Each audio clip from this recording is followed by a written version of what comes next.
Hello everyone and welcome to Health 318 Applied Epidemiology. My name is Dr. Adrienne Lent and I will be your instructor for this course this quarter. I wish we were meeting in person for our first lecture, but unfortunately due to the weather, classes have been canceled today. So I decided to just record the introduction lecture for all of you so you can watch this at your own convenience. I hope all of you are staying safe and dry today despite the weather conditions that we have.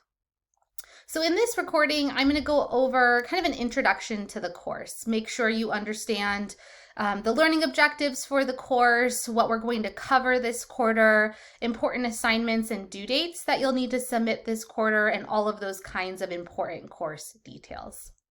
I recognize some of your names, but some of you I don't think I've had as students before. So I'm really excited to get to know all of you, especially those I haven't met before and that are new students to my class. For those of you who don't know me, I just wanted to provide a very brief introduction.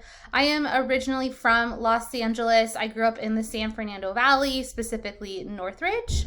And I ended up going to UC Santa Cruz for my undergraduate degree in biology.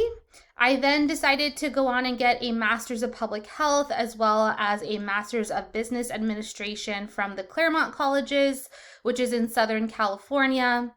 And then I did my Doctor of Public Health degree at the University of Arizona, which was in Public Health Policy and Management, and I got a concentration in epidemiology.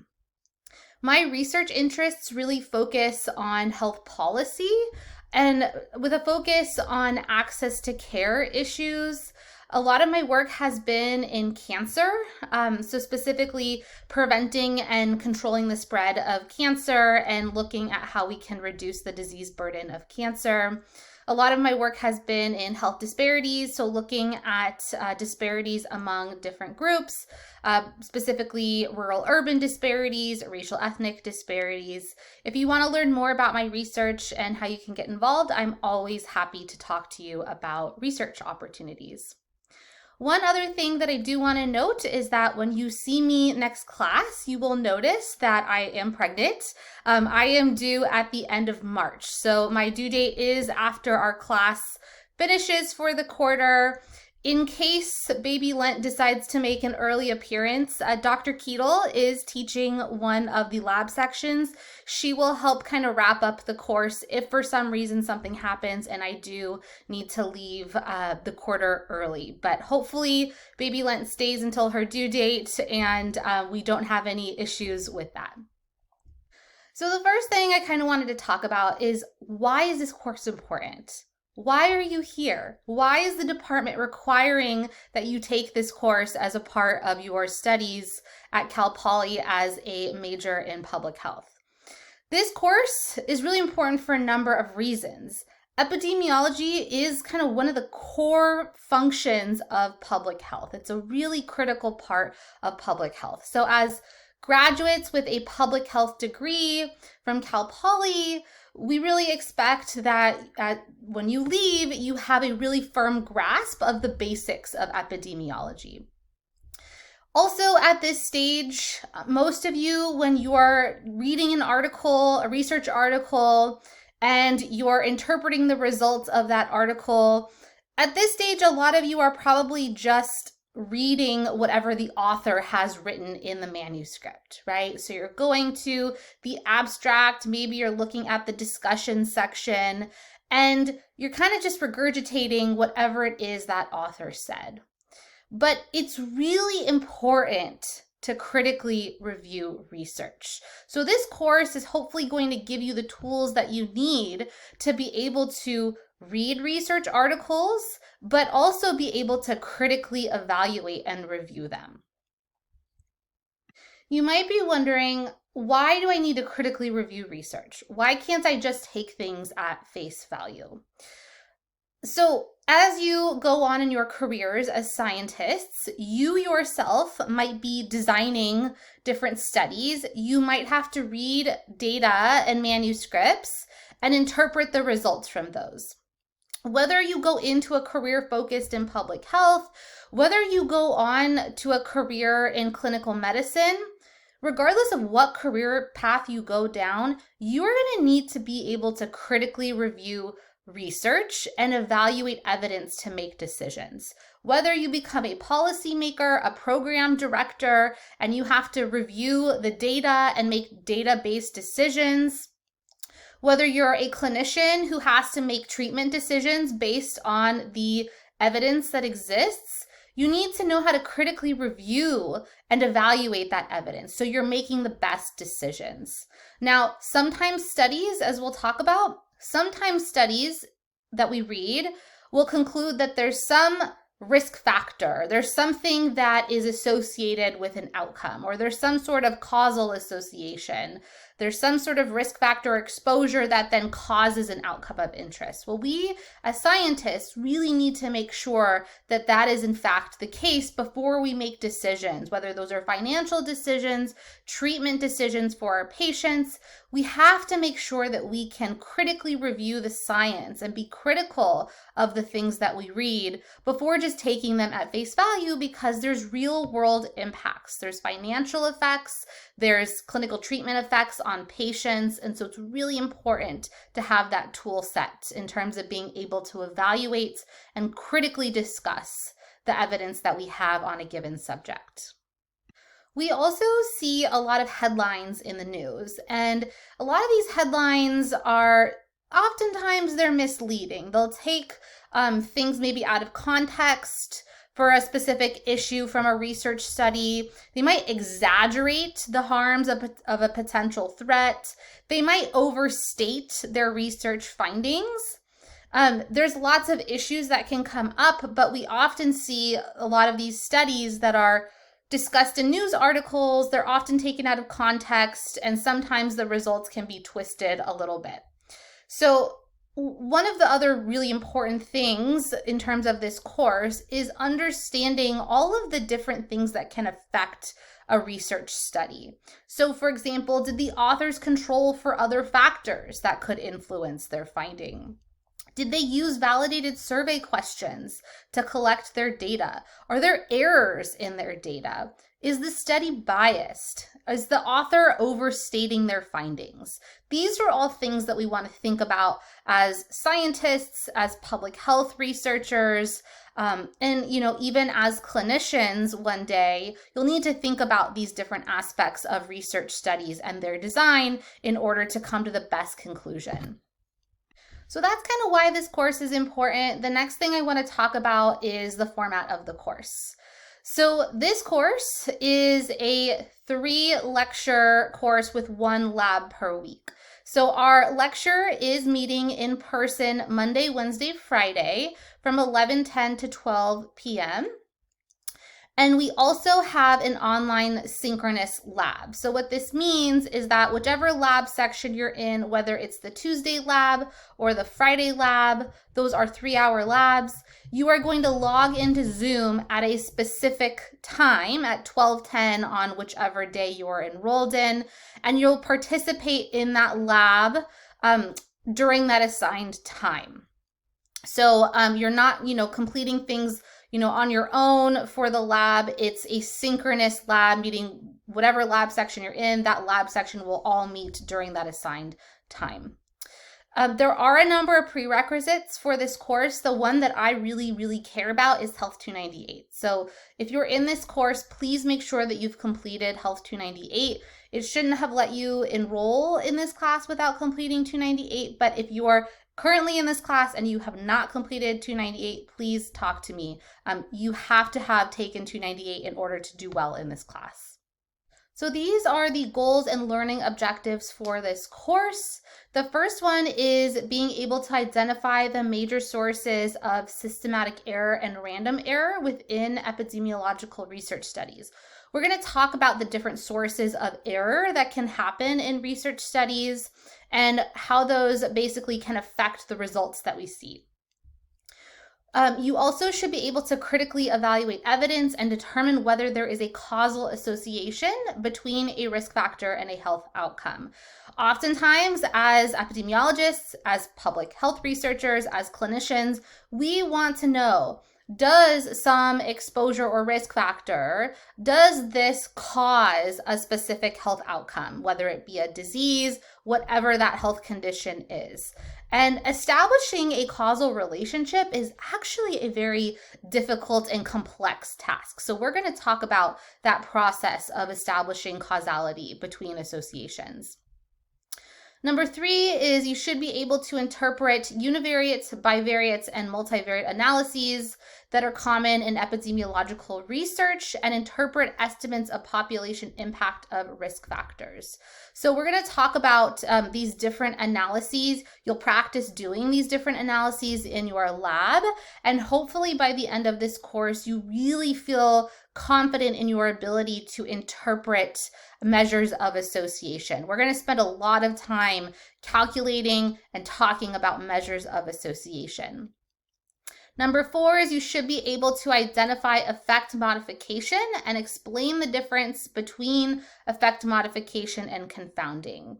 So hopefully you remember the concept of confounding from Health 298. We will review that concept before we get into the new material. So if you don't remember confounding, don't worry too much, we'll review it. But effect modification is something very different from confounding, but is often confused. So we'll talk about the difference between those two. And hopefully by the end of this quarter, you have a really strong understanding of how those are very different concepts. Number 5 is you should be able to explain the potential risks and benefits of screening tests, including the concepts of sensitivity, specificity, and some of those ethical considerations. So we're going to talk about later in the quarter, we're going to spend some time talking about screening tests. These have been really important during COVID-19. And so luckily we have some real world examples that we can talk about when we get to that portion of the class. Number 6 is you should be able to describe how social and environmental factors affect health behaviors and outcomes, including how risk factors are arrayed across different social conditions. We're going to read a lot of different research articles in class on a lot of different topics that will help meet this learning objective. And number 7, you should be able to explain the importance of epidemiology for informing scientific, ethical, economic, and political discussion of disease and injury prevention and control. As we talk about some of these concepts, we're going to talk about their relevance to the real world and why, looking at these different concepts that we talk about, why they're really important for things like informing policy, for making decisions on program funding, for planning. So we'll talk about some of these different epidemiological concepts and their relevance to all of these real world applications. There is a textbook that is required for this course. It is Epidemiology 101 by Robert Fries. It's the second edition. So make sure that you've got the second edition, not the first edition. The first edition does not include some of the chapters that we're going to cover. So you do need the second edition. Please note that you don't need any kind of access code or anything like that. So if you want to borrow the text from someone who's already taken this class, if you want to buy a used copy, I highly encourage you to do so to save some money. You do not need to buy the brand new version of this book with the access code. Now, we're not going to use the book for every single week. There is no textbook that covers all of the things that we're going to talk about in this class. So for those weeks that we don't use the textbook, I will be posting additional readings on Canvas that you can download as a PDF and read.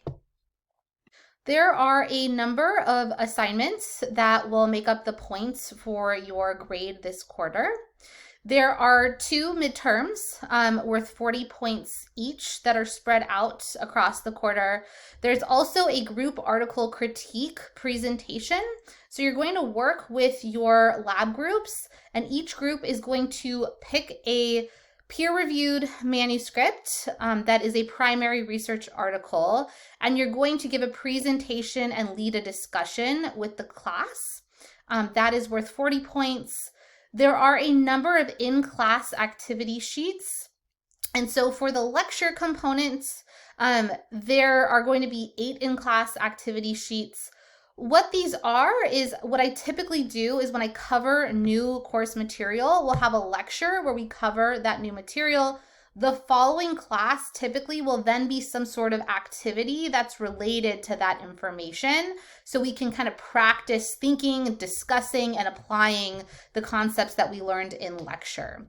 So you'll have sheets that you'll turn in by the end of class where you're going to answer certain questions on those in-class activity sheets, and each one is worth 3 points. So if you do miss one, if you don't make it to class and you miss one, 3 points, not the end of the world. But if you do have some sort of excused absence and you're not going to be able to make class, please let me know so I can try and work something out with you to make sure that you don't miss that activity. There are a number of lab assignments, which we'll go over in just a couple of slides, that are worth 90 points.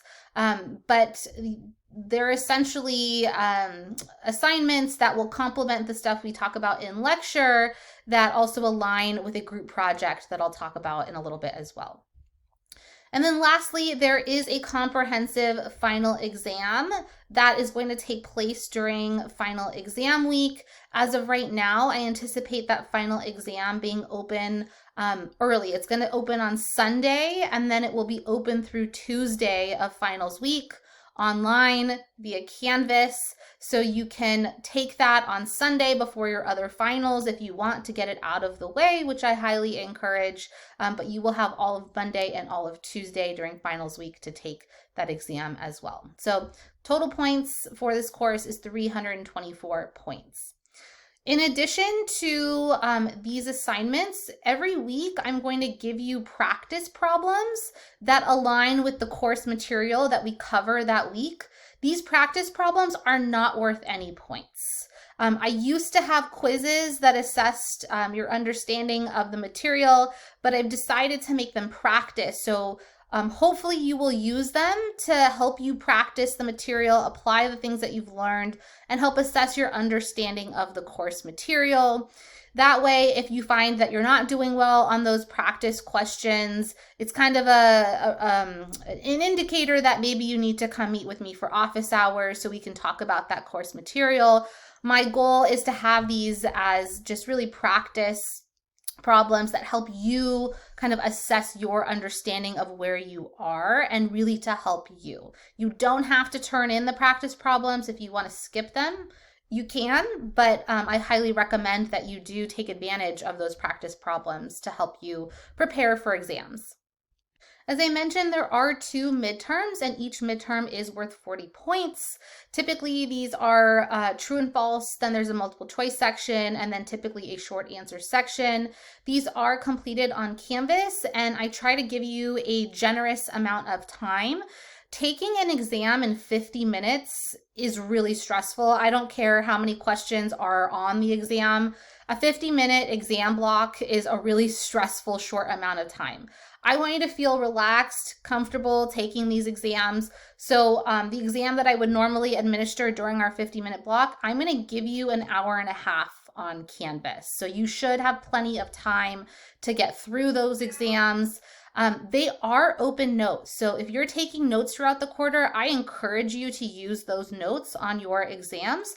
The only requirement that I do have is that you need to complete your exams independently. You cannot talk about the exam with anyone else. You can't sit there and work with anyone else. Even when the exam is done, I don't really want you talking about the exam with anyone else. It needs to be a very individual assignment that's completed independently. And if it's not completed independently, that is a violation of the Cal Poly ethical cheating guidelines. So please make sure that you're working by yourselves. You're not discussing the exam with anyone else. So as I mentioned, there is a group topic paper presentation assignment that you will work with your group on. This presentation is done during lecture. So when you see the calendar, the schedule for the course, you'll see that there's some blocks for group topic paper presentations. What you need to do is basically identify and review an approved peer-reviewed paper. So your group is going to identify a paper in advance of the presentation.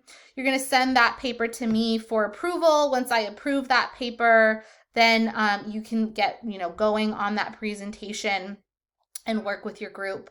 And basically, you're going to give a presentation on a very specific set of topics that are outlined in the Canvas page. So there is a page dedicated to this assignment where you can look at all of the things that you need to cover in that presentation. And then hopefully you will then at the end of your presentation kind of lead a discussion. So if students have questions, they can ask questions. I might ask some questions, and you can prepare some questions as well for the class to pose for the class. The slides do need to be submitted at the beginning of the class on the day of your presentation. So I'm not asking for any written report of any kind. I just want your presentation slides. And again, please make sure to check Canvas. There are very specific assignment instructions in there. As I mentioned, there are also some in-class activity sheets. So in terms of the activities, participation that I expect, there are going to be these in-class activity sheets that you will complete during class. They have to be turned in person by the end of class. You do need to attend class to receive credit for the activity sheet. So if you don't show up to class and you have not made prior arrangements with me for missing that class, you are not eligible for points for that in-class activity sheet. So to receive full credit for your in-class activity sheet, you need to attend class. I expect you to actively participate as a class in the discussions, complete answers to the questions, and then submit the document on time. So if one of those three things are not met, you will lose points, but it should be pretty straightforward. If for some reason something serious comes up and you are unable to make it to class, I expect that you will reach out to me and let me know as soon as possible so I can work with you to make alternative arrangements for completing that activity. So we have a busy quarter. The course schedule I'll talk about on the next slide, but it is subject to change. If there are any changes, I will post those as announcements to Canvas, so please make sure that you're checking your announcements regularly. So this is what our schedule looks like week by week. For this first week, we've got our introduction, and then we're just reviewing study designs. Next week, week 2, there's an academic holiday on Monday. And so one thing I want to note about week 2 is that Tuesday is going to follow the Monday class schedule. So we will not have a meeting on Monday, but we will meet on Tuesday.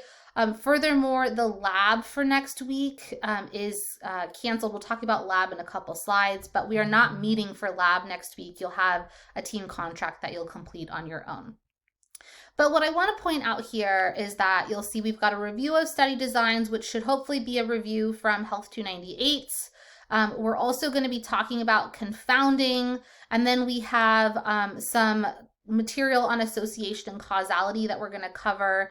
But this first midterm that we get to is essentially just covering a review from the material that you've already learned from Health 298. The only new material is the association and causality material. So I hope that you'll use this first exam as an opportunity to really get kind of up to speed on the things you learned from Health 298. If you've forgotten some of those things, that's okay. This is really a review and a chance to make sure that we're all on the same page before we get into the new material. If for some reason you don't do well on midterm 1, please, use that as a learning opportunity. Please reach out and meet with me so we can come up with a plan to make sure that you're successful in this course. After midterm 1, this is where we get into some of the new material that you have not learned before. So we're going to talk about what we call effect to measure modification. We're going to talk about the different sources of error in epidemiological studies. We're going to kind of jump into each of the sources of systematic error in detail. And then you've got midterm 2. And then we're going to talk about screening programs. We're going to talk about behavioral epidemiology and some sources of data and what that looks like. And then in the last week, the Monday of week 10, I have reserved for kind of a special topics. So if there is a relevant public health issue that comes up during the quarter that we want to talk about in terms of the epidemiology of that topic, I've reserved that time so we can have a really nice class discussion on whatever relevant public health topic is being discussed during the quarter, and hopefully I will get your input in terms of what you all want to talk about on that day, and we'll have an activity sheet that you'll submit. And then you'll notice the last two classes are lab project presentations. So your group is going to present during the last two classes. On one of those assigned days, you'll present the work that you did on your group project for lab to the class. This is the breakdown of points for the lab assignments. You can see that each week there is a lab assignment that is due. For week 2, we're not going to have an in-person, a synchronous lab meeting due to the academic holiday. So you are going to work on that team contract with your team on your own and submit it by the deadline that is indicated in Canvas. Otherwise, besides that assignment, lab assignments are due at 4 o'clock on the day of your scheduled lab. So your lab is either going to be on Tuesday or Friday, depending which lab section you're enrolled in, from 12:10 to 3.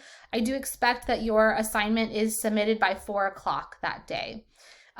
Every once in a while, there's a group that needs additional time for whatever reason. You haven't made it through the lab assignment as quickly as you hoped.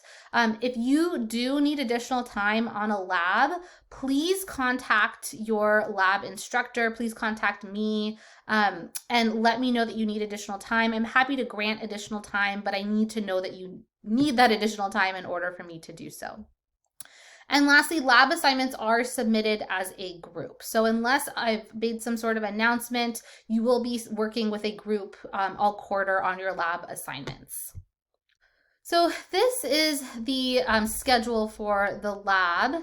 And as a reminder, again, no lab meeting for week 2 due to the academic holiday. You're going to work as a group on your team contract and you'll submit that.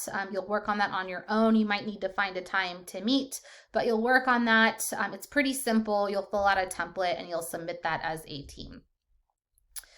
But during the quarter, you're basically going to be working on a group project. So I'll talk about that in the next slide. But again, all of the lab assignments will be submitted via a group submission. So for this lab group project, you're going to work with a team of about 3 to 4 students, and you're going to conduct a cross-sectional study to evaluate the association between an independent and a dependent variable. So by week 2, your team needs to come up with a research question. And so when I say research question, your team needs to come up with a research question that has an independent variable, and you're looking to see if there's an association with a dependent variable. So you need to tell me what your independent variable is and what your dependent variable is. Now, you're going to be doing this by creating a survey that you're then going to send out to your classmates in the class. You can send this out to your friends outside of the class as well.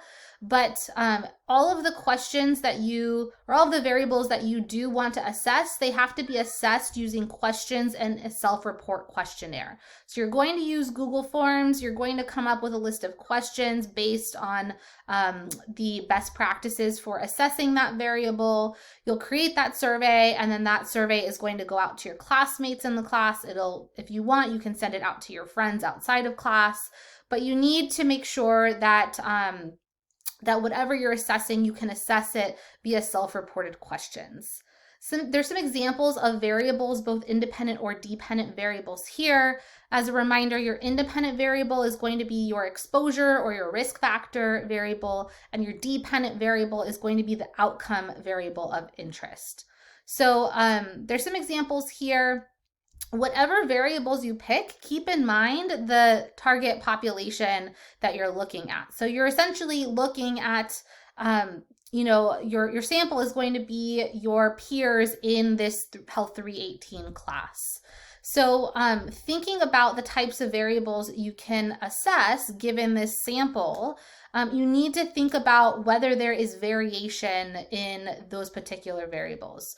So historically, one of the things that people have wanted to look at is the association between gender and some sort of outcome. So maybe it's gender and maybe it's depression or anxiety.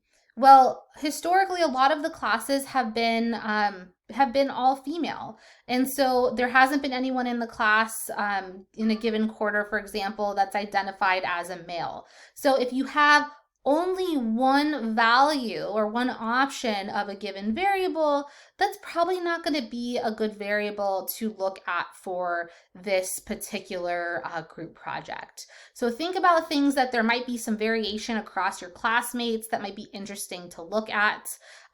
You could look at physical activity levels. Those are probably going to vary among different students.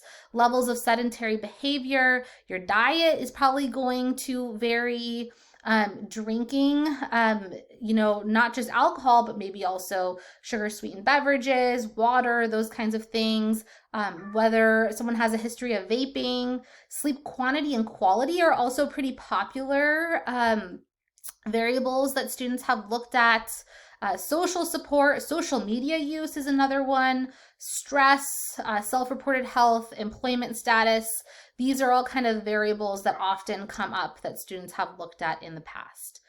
The only thing that you are required to do in terms of your variables is your outcome variable or your dependent variable. It has to be binary. And what I mean by binary is there's only two values for that particular variable.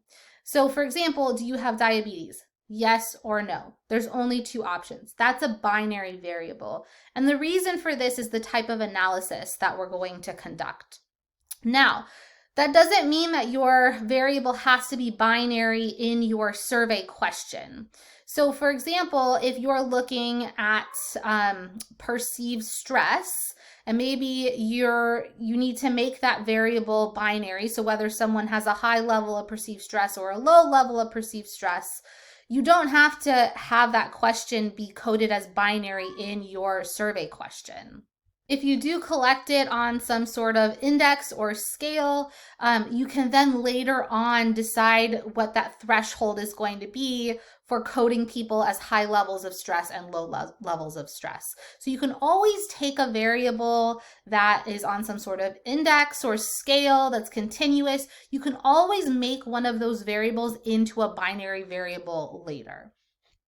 Again, you do need to identify your proposed research question by week 2. You're actually going to put your proposed research question in your team contract. And so when you do that, that will give me some time to review your research question and give you feedback by the following lab to make sure that it's a feasible research question for the quarter and it's realistic. Now you are working as a group or a team for your lab project this quarter. So I want to make sure that there is an opportunity to provide feedback on how the members of your team worked together. So as a reminder, you have kind of 2 final team assignments for this course. So for the team project, you have an oral presentation, and then you also have a written report for your lab team project. So by the end of the quarter, you'll basically write up the report for your lab team project, and then in week 10, during lecture, you will give a brief presentation to the class on the work that you did this quarter. You'll have a kind of a final team assessment on Canvas that will be completed individually, where you're going to rate the level of effort that has been put forth by each member of your group. You do need to submit this team evaluation. It is required. If it's not submitted, it will result in a 25% deduction from your grade on the final presentation and report. So it is required. Please make sure to submit that at the end of the quarter. So once I get all of this feedback from your final team assessments, I basically will average the scores from each person's submission in your team and calculate the percent contribution. And based on that percent contribution, that average score, it is going to result in the following deductions from the grade. So if you have an average contribution score between 90% and 100% based on the feedback from your peers in your group, there will be no deduction from your final presentation and report. If there is an average contribution of 70 to 89%, there will be a 5% reduction in your grade for your final presentation and report. A 50 to 69%, there will be a 10% deduction on your final presentation report. And then any contribution scores of less than 49%, there will be a 15% deduction from your final presentation and report. So please make sure that you're contributing equally and doing the things that you're supposed to be doing during the quarter to contribute to that group project. And don't forget, you're all agreeing to and signing a team contract. So please make sure you're clear in that team contract of your expectations from your group members to make sure that your project goes smoothly.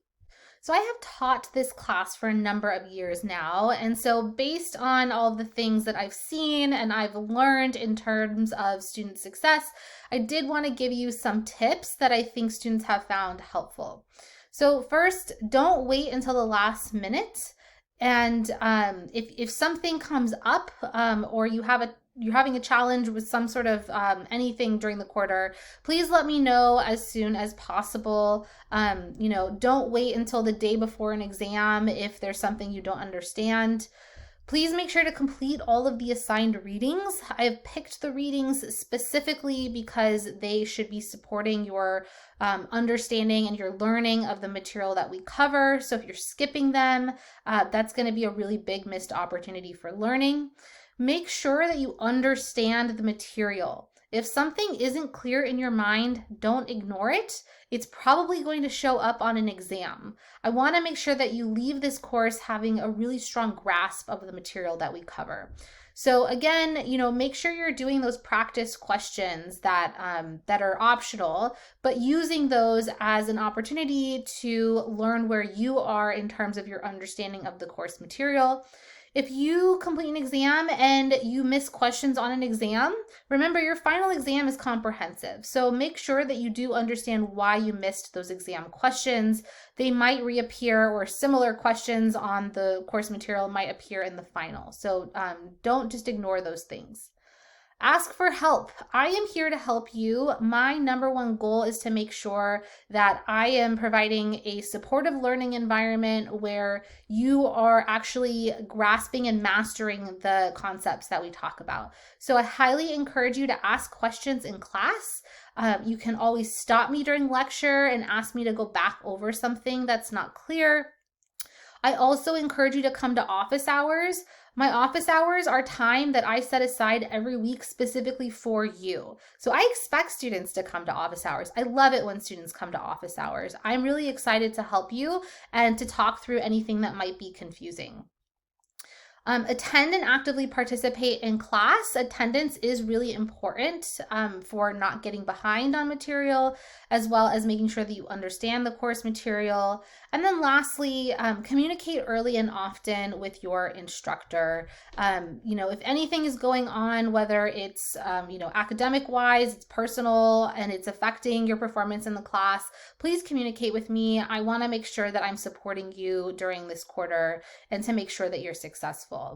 If you do need DRC accommodations during the quarter, I encourage you to contact the DRC. And if you're comfortable, I would also encourage you to meet with me as well to let me know about those accommodations. I want to make sure that I'm doing everything in my power to make sure that you have a supportive learning environment this quarter. In terms of late work, you are expected to complete and submit assignments on or before their due date. However, I do understand that sometimes serious issues arise that are out of our control that just make our lives impossible. And so if something does come up that's serious, that's really impacting your ability to participate in something in this class, whether it's an in-class activity sheet, an exam, it's your responsibility to contact me via email as soon as possible. It's easier for me to make accommodations and to work with you on a plan the sooner I know about the fact that you might need to miss something versus a week later you email me and say, I missed this because I was sick or I was feeling under the weather. It's really hard for me to go back in time and make accommodations. So I'm not going to chase you down. You are all adults. And so I do expect that you do have an open communication channel with me in terms of communicating any needs around extensions for late work and things like that. If you don't contact me and I don't hear from you, I'm going to assume that all is well, and you're not going to get points if something is just not turned in. So it's your responsibility to contact me. Please make sure that you are opening that line of communication. Email is not an appropriate means for turning in work. So unless there's some sort of arrangement that has been set up with me for an email submission, you do need to submit things via Canvas. So make sure that you're submitting things the way that they're supposed to be submitted. Now, as I mentioned, for the lab, you are going to be working on a group lab assignment throughout the quarter. It is incredibly difficult to make up missing labs. That's because your group is meeting every week during the assigned lab time. They're working on a lab, and so you can't really go make up that lab if you don't come to lab. So please let me know in advance if something does come up that's serious in which you need to miss lab. We're going to need to work on a plan with your team to come up with some sort of accommodation for missing that lab. So it's really important that you do attend lab, you show up to lab on time. Your group is relying on you to all work together cohesively to be successful this quarter. The other thing with lab is that it does meet virtually. So if you get sick or something like that, you should still be able to attend lab virtually. In terms of regrading, I'm happy to meet with you to discuss grades on an assignment or a test, but they do need to be raised within 7 days of the grade being issued. So for example, if you got a grade in week 4 and then you come to me in week 7 to talk about that grade, I'm not going to discuss grades that are that far back in time. So you need to discuss grades that you might have questions on really soon after you get that grade. And remember that if you request that I regrade something, it's possible that the new grade could be higher or lower than the original. This is the grading policy that will be used this quarter. This is standard. It should reflect the other grade percentages and grades that are used in your other classes. Although I do want to mention that I don't round grades. So at the end of the quarter, if you're kind of on that border, I do not round up grades. That's just not something that I do. Diversity and inclusivity, these are very important components of this class. These are things that I value very highly in terms of teaching this class. So my goal is to create an environment that's inclusive, that's respectful, where you all can critically examine science and challenge ideas. I do want to remind you that it's all of our responsibility to make sure that we're maintaining a classroom of respect and civility among other students.